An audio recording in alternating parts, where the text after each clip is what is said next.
सबसे पहले तो मैं इंडियन ऑयल का धन्यवाद दूंगी। उन्होंने इतनी सुंदर साइकिलिंग रैली का आयोजन किया, जो कि निश्चित रूप से अभी की आवश्यकता भी है, क्योंकि अभी पर्यावरण संरक्षण को देखते हुए आवश्यकता है कि हम लोग वाहनों का कम यूज़ करें।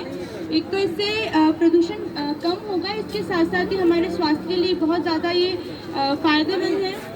इसके साथ साथ ही अभी पेट्रोल वगैरह की रेट बढ़ रही है, तो आवश्यकता है कि हम लोग साइकिल का यूज़ करें। और अगर जैसे हमें थोड़ी बहुत दूरी पर जाना है, हमें लगता है कि हम लोग इतनी दूरी पर साइकिल से जा सकते हैं, तो मेरा निवेदन है कि हम लोग सभी गाड़ियों को अवॉइड करें और जितना ज़्यादा हो सके हम लोग साइकिल का यूज़ करें। अगर हम लोग साइकिल का यूज़ करेंगे तो निश्चित रूप से पेट्रोल डीजल का जो हम यूज़ कर रहे हैं वो हमें कम करना पड़ेगा और हमें पेट्रोल डीजल पर आश्रित कम रहना पड़ेगा।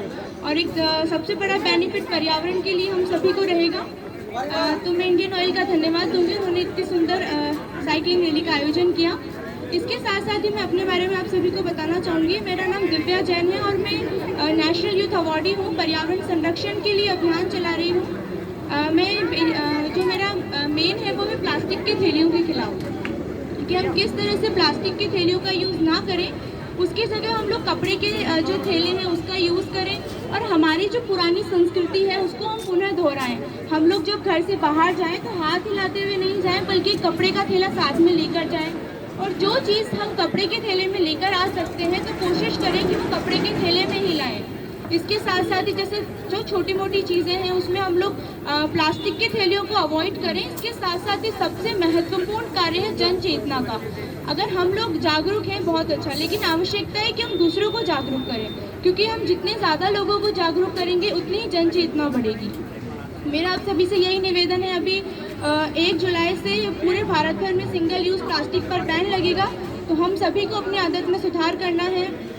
सबसे इम्पॉर्टेंट चीज़, हम लोग अगर कोई जैसे प्रोग्राम है या कुछ भी है तो हम कोशिश करें कि हम लोग डिस्पोजल का यूज़ ना करें। जो प्लास्टिक के डिस्पोजल है उसका हम लोग यूज़ ना करें। ग्लास वगैरह होता है हम लोग उसका यूज़ करें, तो इससे क्या गंदगी भी नहीं फैलेगी और हम लोग प्लास्टिक के जो डिस्पोजल है उसका यूज़ करने से बचेंगे।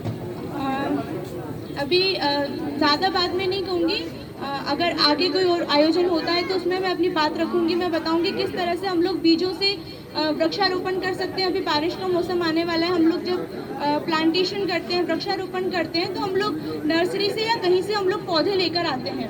तो आपने भी एक चीज़ नोटिस करी होगी कि हम जब पौधा लेकर आते हैं तो वो प्लास्टिक की थैली में पैक होता है, तो जाने अनजाने में हम लोग प्लास्टिक की थैली का यूज़ करते हैं। तो मैंने एक नया नवाचार शुरू किया है कि हम लोग किस तरह से बीजों से हम लोग वृक्षारोपण कर सकते हैं, मतलब बीजों से हम लोग कैसे पेड़ लगा सकते हैं। अभी मेरे पास बीज तो नहीं है, लेकिन मैं आप लोगों को आगे कभी भविष्य में ऐसा कोई आयोजन होता है तो मैं आप सभी को बीज दूंगी और बताऊंगी कि किस तरह से हम लोग बीजों से वृक्षारोपण करके अपने पर्यावरण को सुरक्षित व संरक्षित कर सकते हैं। मेरी ये किताब है पर्यावरण मित्र पत्रिका। इसके अंदर कहानी है, कविताएं हैं, दोहे हैं, जिससे कि हम लोग पर्यावरण कैसे संरक्षित कर सकते हैं उसकी प्रेरणा हमें मिलेगी। और मैं ये किताब आप सभी को दूंगी और मैं चाहूँगी कि आप लोग इस किताब को पढ़कर आगे सभी को दें। इस किताब का मैं निःशुल्क वितरण करती हूँ, तो मैं चाहती हूँ कि आप लोग भी आगे दें ताकि सब लोग इस चीज़ से प्रेरित हों, और सबसे ज़्यादा बच्चे, क्योंकि आगे आने वाली जनरेशन में हम लोग अगर बच्चों को जागरूक करते हैं तो वो शुरू से ही उनकी जो नींव है वो पर्यावरण के प्रति बहुत ज़्यादा मजबूत होगी और वो समझेंगे कि हम किस तरह से पर्यावरण का संरक्षण कर सकते हैं। तो आप सभी को धन्यवाद, मुझे यहाँ आने का अवसर दिया और एक इतना सुंदर, मैंने काफ़ी टाइम बाद साइकिल चलाई तो बहुत अच्छा लगा मुझे। और मैं आप सभी से भी कहूँगी कि आप सब लोग अपने घर में एक साइकिल रखें और छोटा मोटा जो यूज़ है हम लोगों को, जैसे थोड़ी दूरी पर जाना है तो हम लोग साइकिल का यूज़ करें। ये स्टिकर है, ये स्टिकर भी मैं आप सभी को दूंगी और आप सभी से निवेदन करूँगी कि अपने घर के बाहर या अपने किचन में लगाएं, ताकि माताएं बहनें जब इसे पढ़े तो वो जागरूक हो कि जब हम सब्जियां वगैरह लेकर आते हैं तो हम लोग को कपड़े के थैले में लेकर आए, प्लास्टिक के थैलों का हम लोग यूज़ ना करें। Thank you.